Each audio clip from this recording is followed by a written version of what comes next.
tous et bienvenue sur la chaîne Solid Code App.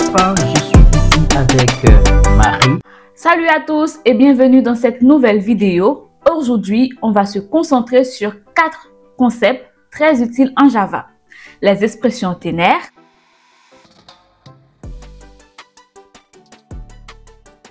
la réassignation des variables,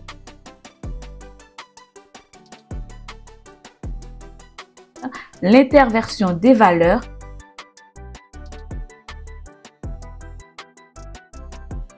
et enfin la concaténation des chaînes de caractères.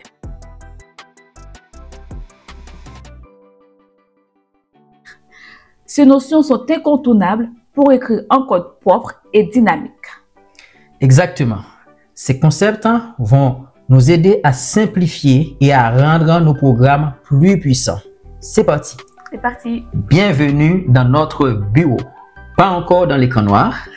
Maintenant, nous allons devoir créer un programme pour cette vidéo. Commençons par ouvrir VS Code en faisant un double clic sur le code VS Code. Nous allons créer un nouveau programme ou bien une nouvelle application. Donc, on va utiliser New File,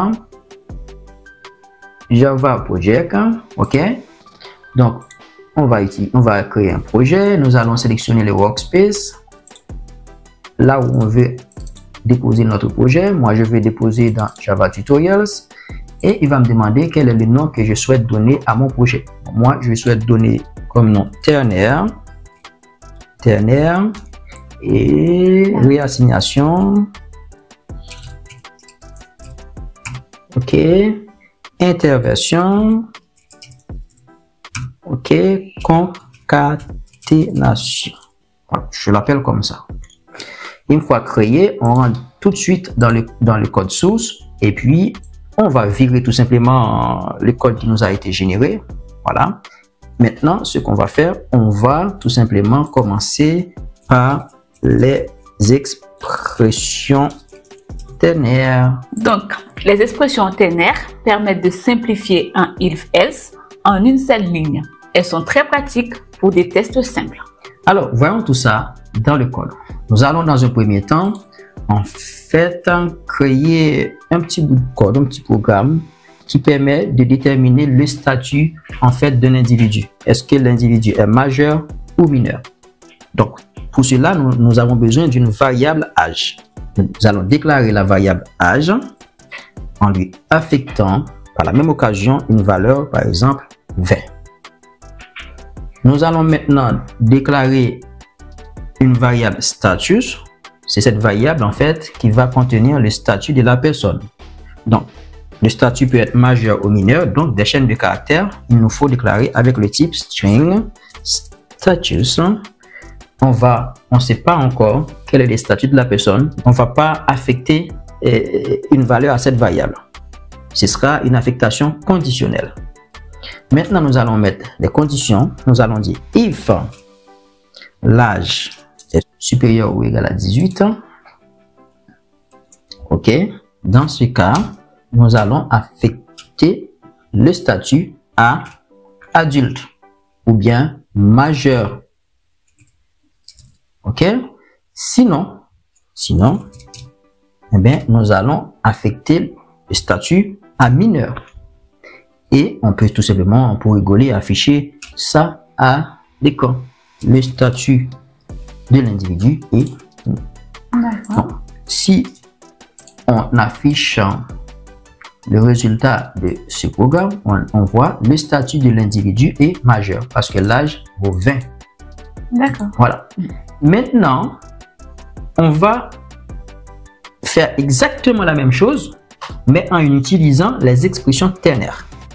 Les expressions ternaires, pour pouvoir utiliser ces expressions, nous avons besoin de deux choses.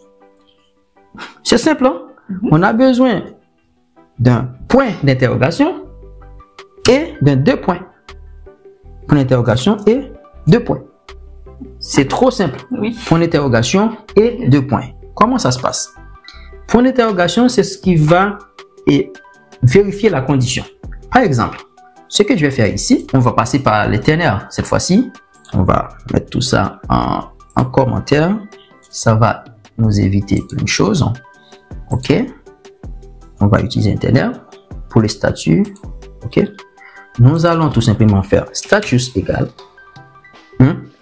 On va dire sur quelles conditions on va se baser. Eh bien, c'est sur l'âge. On va dire l'âge supérieur ou égal à 18.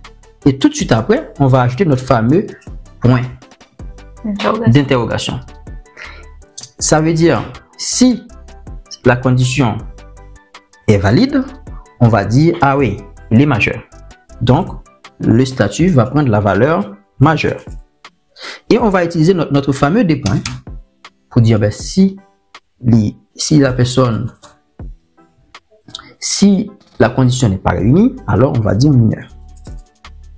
Voilà. Donc, c'est exactement la même chose qui se passe ici que quand tu utilisais les fameux if-else. Donc, les ternaires, ce qu'il faut comprendre, le point d'interrogation nous permet de vérifier la condition et le deux points, si la condition est réunie, c'est la valeur qui est à gauche du deux points qui va être affectée à la variable status. Si la condition n'est pas réunie, c'est la valeur qui est à droite du deux points qui va être affectée à la variable status. Si on lance l'application à présent, on doit avoir le même résultat parce que rien n'a changé. C'est tout simplement, on a changé de style d'écriture. Voilà. On va lancer l'application. Le statut de l'individu est majeur parce que c'est 20 ans. Et si on met 17 ans, juste pour le fun, on va lancer encore une fois. On a le statut de l'individu est mineur. Maintenant que nous venons de voir les ternaires, passons tout de suite à la réassignation des variables. Venez donc avec nous dans notre écran noir. Alors, je vois que vous aimez bien la programmation. Et là, maintenant, nous allons vraiment travailler sur la réassignation des variables. Alors, la réassignation des variables consiste simplement à modifier la valeur d'une variable déjà existante. Cela permet d'actualiser les informations dans votre programme. Alors, nous allons maintenant créer des variables. Il faut que je l'écris d'abord. Voilà, réassignation des variables. Parfait. Maintenant, ce qu'on va faire, on va créer des variables. Par exemple, on va continuer avec notre variable âge parce que c'est intéressant. Âge égale 20. On va déclarer notre variable non. Égal, on peut continuer avec Alice parce qu'on aime bien Alice. OK. Maintenant, on peut demander à afficher. Et là, on veut qu'il nous affiche quelque chose comme nom initial. Nom initial, c'est le nom. Et il va nous afficher l'âge initial aussi. OK. L'âge initial. OK. Si on affiche un résultat dans la console, on doit trouver le nom initial et l'âge initial. Le nom initial Alice, âge initial 20. On n'a pas encore fait de réassignation. Nous allons maintenant réassigner ces valeurs. Maintenant, on a une personne qui n'est plus Alice, qui est Bob. Nous allons dire, le nom maintenant c'est Bob. Assigner la valeur à Bob. OK. Et Bob, il n'a pas 20 ans, Bob. Il a 30 ans. On va réassigner l'âge, cette même variable âge, c'est-à-dire on va réutiliser notre jolie variable, nos variables. D'accord. Et là maintenant, on va demander de nous afficher des noms modifiés. Nom modifié, âge modifié. On va voir. On va lancer l'application pour voir ce que ça sort. Alors, nom initial Alice, âge initial 20. Le nom modifié, c'est quoi? Bob. Âge modifié, 30. Tu vois? Comme on avait modifié âge et nom, même si on garde la même variable, en fait, vous pouvez réassigner une valeur à n'importe quel moment du programme, ce qui vous permet de gérer l'évolution des données au fur et à mesure. Nous allons continuer avec la réassignation avec des expressions. En réassignant une variable avec une expression, vous pouvez effectuer des calculs ou des transformations directement lors de l'assignation. Donc, sans plus tarder, nous devons voir un petit peu ce qui se passe dans le code, comment cela fonctionne. Nous allons déclarer une variable int x égale 10, par exemple. Nous allons déclarer une autre variable int y égale 20. On va tout simplement réassigner la valeur x à x plus y. Du coup, si on fait ça, l'OP x va être égal à x plus y. Si on affiche x à ce niveau-là, si tu fais un système pour println, on va voir avant la réassignation, on a la valeur 10 pour x. Mais là maintenant, on vient de réassigner x à sa propre valeur initiale plus la valeur de y. Donc, on a maintenant une valeur après réassignation qui sera différente, qui sera la somme des deux valeurs, de la valeur initiale de x plus la valeur initiale de y. Donc, si on lance l'application, on a quoi ici?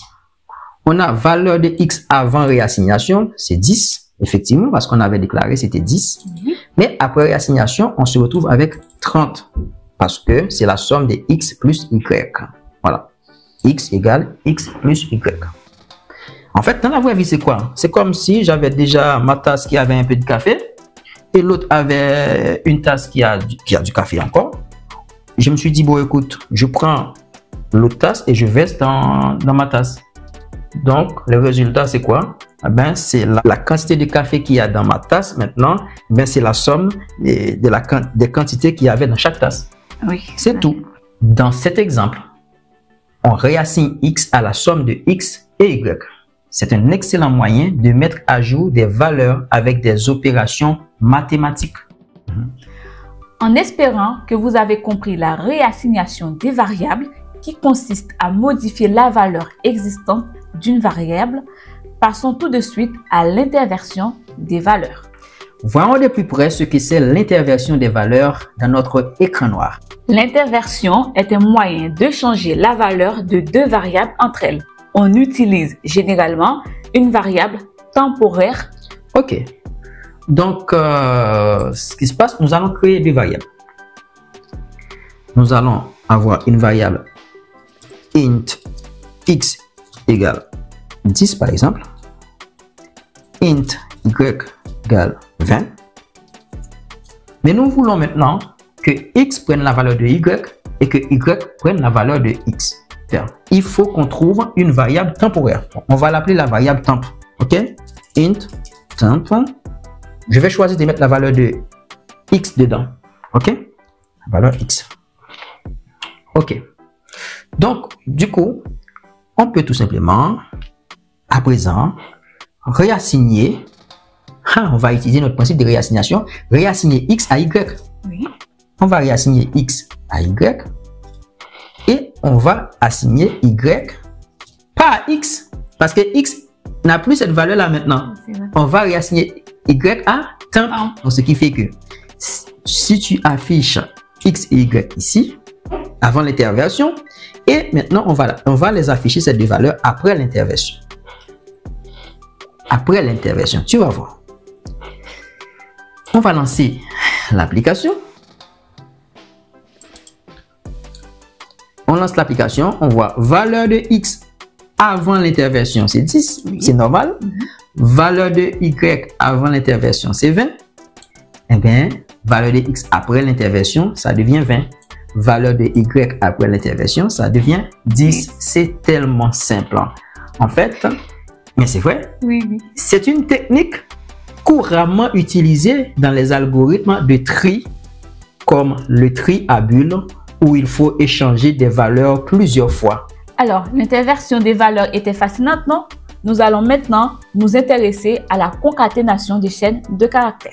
Pour cela, nous allons encore plonger dans notre écran noir. Et la concaténation des chaînes de caractères permet d'assembler plusieurs chaînes de caractères en une seule. En Java, on peut faire cela simplement avec l'opérateur plus. Alors, sans plus tarder, voyons ce que c'est. Nous allons définir des variables, nom et prénom. Nous allons rester avec notre amie Alice.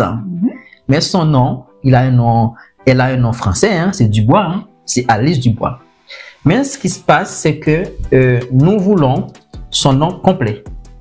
Voilà, pour avoir son nom complet, dans une seule variable, il faut utiliser la concaténation. OK? Donc, nous allons tout simplement utiliser, voilà, c'est son nom complet. C'est son full name. Pour pouvoir avoir son full name, il faut utiliser le prénom plus le nom.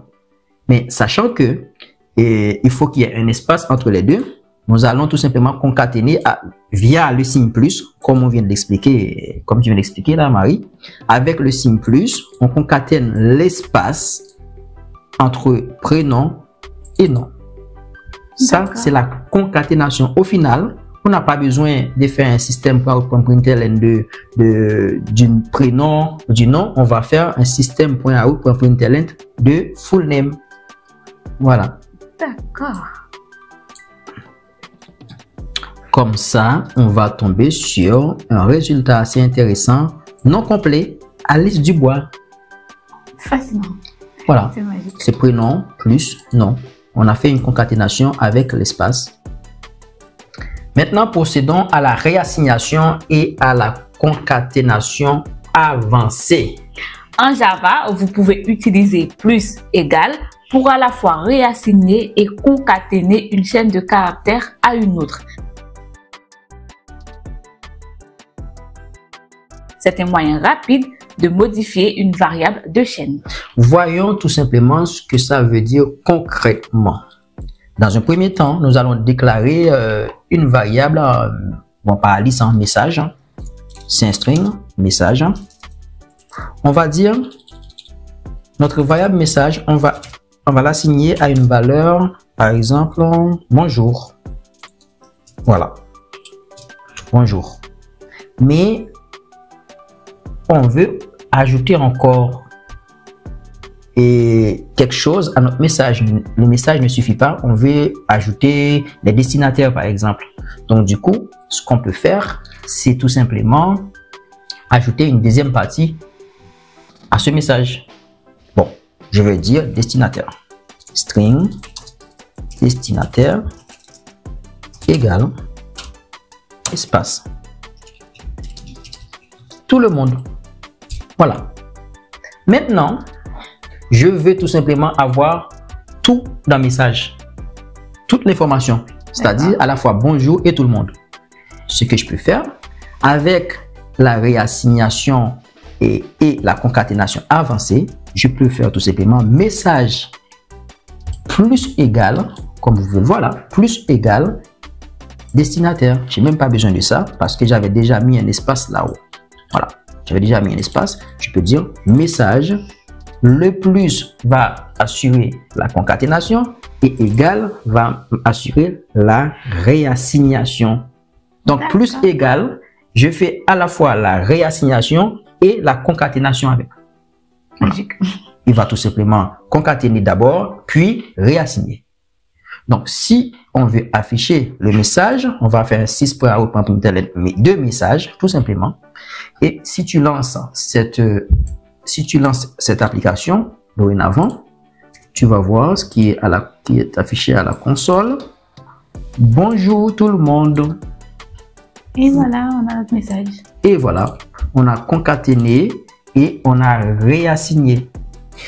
C'est très utile lorsque vous devez ajouter plusieurs morceaux de texte ensemble tout en modifiant la variable directement. Voilà, vous avez maintenant les bases des expressions ternaires, de la réassignation des variables, de l'interversion des valeurs et de la concaténation des chaînes de caractères. Ces techniques vont grandement améliorer la lisibilité et la flexibilité de vos programmes.